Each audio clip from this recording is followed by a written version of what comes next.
Hello, how are you doing, friends? I'm your stock analyst, CT, driven by a deep passion for the stock market. I'm here to share data driven insights and how you make smarter, more confident investment decisions.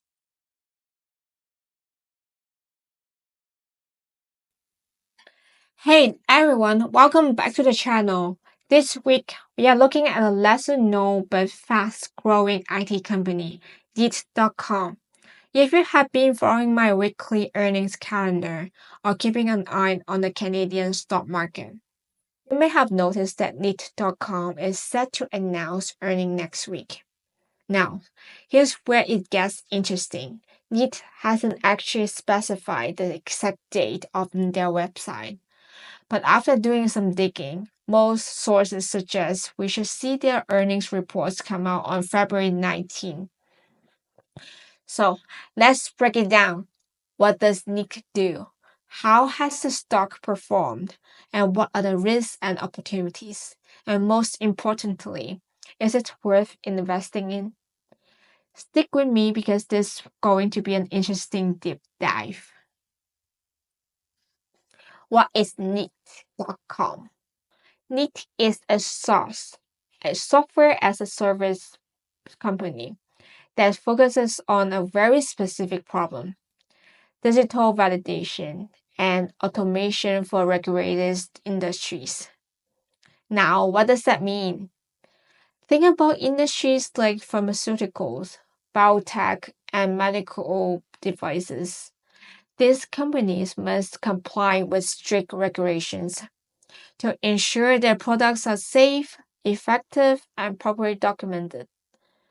But here's the problem: many of them still rely on outdated paper-based systems for compliance and validation. That's where Kneat GX, their flagship platform, comes in. It helps companies digitalize and automate these processes, making operations more efficient, reducing human errors, and ensuring they meet strict industry regulations. And let's be real, in a world that's rapidly digitalizing, paper-based processes just don't cut it anymore. This gives Kneat a strong value proposition, and is one of the reasons why company has been seeing steady revenue growth in recent years. Let's talk about numbers.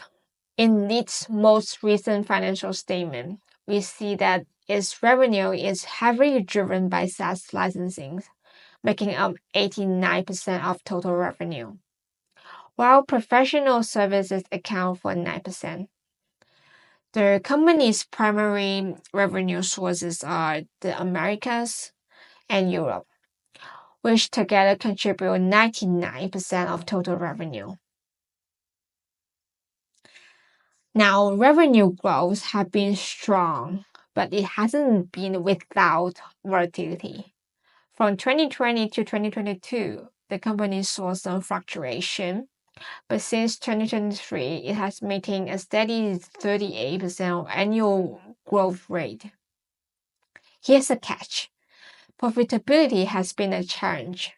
Kneat has yet to consistently report positive net income and EBITDA. In fact, the only quarter where they turned a profit was last quarter, and that was mainly due to interest income and favorable currency exchange rates. Their operating income is still negative, which means they need to scale up further to reach profitability. So while the top line growth looks promising, the bottom line is still a work in progress. Now, let's take a step back and look at Kneat's position in the market. The stock currently has a market cap of approximately 640 million and still a relatively small player in the IT space. And it went public on the TSX Venture Exchange in 2016, and later graduated to the TSX in 2021.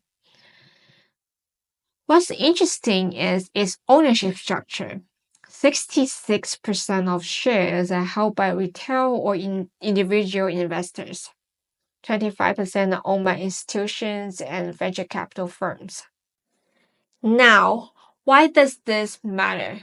Because high retail investor ownership can create a lot of stock price volatility.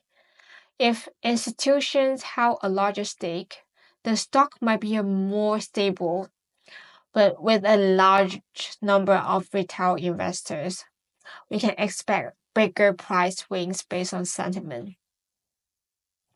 And speaking of stock price, Kneat has had quite the upward trajectory. It started as a penny stock, but over time, it hits a high of 6.82. It is also reflecting a 102% increase in 1 year. However, they have also been increasing their debt financing, which could become an issue if they don't manage their cash burn effectively. So, what's driving Kneat's growth, and what are the risks investors should watch out for? First, why Kneat has growth potential?